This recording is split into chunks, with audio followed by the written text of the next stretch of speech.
මිනිස්සෙන් 6 දෙනෙක් අමුමුවේ මරලා කිසිම සාක්ෂිකරුවෙක් ඉතුරු නොකරපු මිනිමරුවන් එකම එක හිස් බිස්කට් ටින් එකකින් පෝරකයට යවන්න පුළුවන් කියලා ඔබ දන්නවද? මළගිය අය කිසිම සාක්ෂියක් දෙන්නේ නැහැ කියලා හිතුවත් අජීවී වස්තුවකට පුළුවන්ද මිනිමරුවෙක් කොටු කරන්න? 1999 දී මුළු ලංකාවම හොල්ලපු හෝකන්දර සයපුද්ගල ඝාතනයේ අපරාධකරුවන් සොයාගත්තේ යන්නේ විදියට. හෝකන්දර ලන්නදාසගේ පවුල ඉඳපු 6 දෙනෙක් 4 දෙනෙක්ගේ කල්ලියක් එකතු වෙලා සාහසික විදියට කුරුරු විදියට ඝාතනය කරනවා. මෙතනදී මේ අපරාධකරුවන්ට තිබුණේ පුදුම අධිවිශ්වාසයක්. ඒ තමන්ගේ අපරාධය ගැන උදම්මනන්. මෙන්න මේ කල්ලේ 4 වෙනි සැකකාරයා තමන්ගේ කිට්ටුම යාළුවෙක් මේ ලේවිලක් වෙච්ච මේ ගෙදරට එක්කගෙන ආවා. මිනිමරුවන්ගේ තර්කය උනේ මොකද්ද? එයා මගේ හොඳම යාළුවා. ඒ නිසා කවදාවත් එයා මාව පාව දෙන්නේ නැහැ. ඒ විතරක් නෙවෙයි. ගෙදර ඉඳපු සියලු දෙනා ඝාතනය කරපු නිසා මට විරුද්ධව සාක්ෂි දෙන කිසිම කෙනෙක් ඉදිරිපත් වෙන්නේ නැහැ කියන්නේ. ඇත්තරම මේ අපරාධකාරයෝ කවදාවත් හීනකින්වත් නොහිතපු විදියට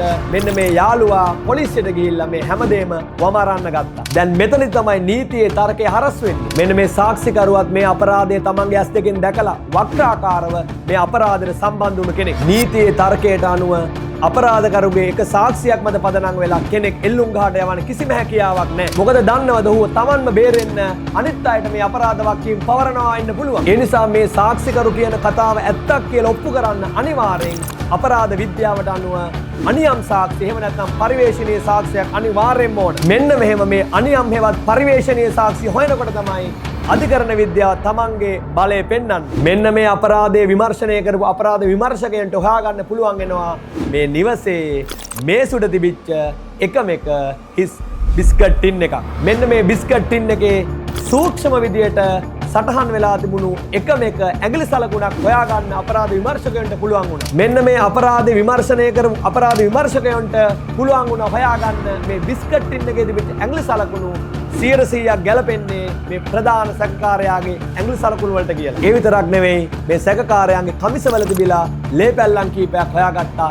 ඒ ලේ පැල්ලම් කාගේද කියලා හොයලා බලන්න පළවෙනි වතාවට ලංකාවේ අධිකරණ වෛද්‍ය ඉතිහාසයේ DNA පරීක්ෂණයක් කරන්න සිද්ධ වුණා. ඒ ලංකාවේ අධිකරණ වෛද්‍ය විද්‍යාවේ හැරවුම් ලක්ෂයක් කමිසවල තිබිච්ච DNA ඒ ඝාතනය වෙච්ච පුද්ගලයාගේ DNA එක සැසඳෙනවා කියලා අධිකරණ වෛද්‍ය විද්‍යාව හොයාගත්තා. මේ සාක්ෂි මත පදනම් වෙලා ලංකාවේ අධිකරණය ඓතිහාසික තීන්දුවක් ලබා දුන්නා. ප්‍රධාන සැකකරුවන් 3 දෙනාට මරණ දඬුවමත් බාල වයස්කාර මේ 4 වෙනි සැකකරුට වසර 20ක සිර දඬුවමකුත් ලංකාවේ අධිකරණය නියම කරා. ඉතින් මේ අපරාධකරුවන් හිතුවා හුස්ම ගන්න මේ මිනිස්සු මරලා දැම්මම සියලු සාක්ෂි ඉවරයි කියලා. හැබැයි උන්ට අමතක වුණා ස්වභාව ධර්මයේ විද්‍යාව සහ තර්කයේ ඉස්සරහා මේ හැමදේම පරාද වෙනවා කියලා. ලෝකේ පරිපූර්ණ අපරාධ කොහෙවත් නැහැ. වැරදිකාරයන් හොයාගන්න ඕන නම් අනිවාර්යෙන් අපරාධ විද්‍යාව අදාරන්නම ඕන. ඔයත් මෙන්න මේ වගේ කුතුහලයේ පිරි දේවල් ඉගෙන ගන්න ඕන නම් අනිවාර්යෙන්ම 20යි 28 කරන්න ඕන සබ්ජෙක්ට් එක තමයි ලොජික් කියන්නේ. මේ